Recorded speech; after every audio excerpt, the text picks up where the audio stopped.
but hell, I don't know it at all. One thing that's certain, and I think old Hank would agree, that sure don't sound like country to me. Well, if it ain't broke, don't fix it. If it ain't Johnny, Merle, or Hank, or Waylon Jennings,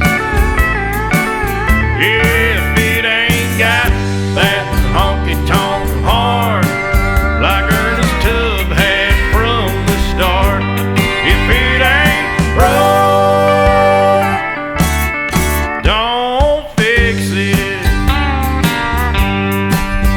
Well, nowadays in Nashville is like the Hollywood of the South. So-called country singers singing songs they know nothing about, swimming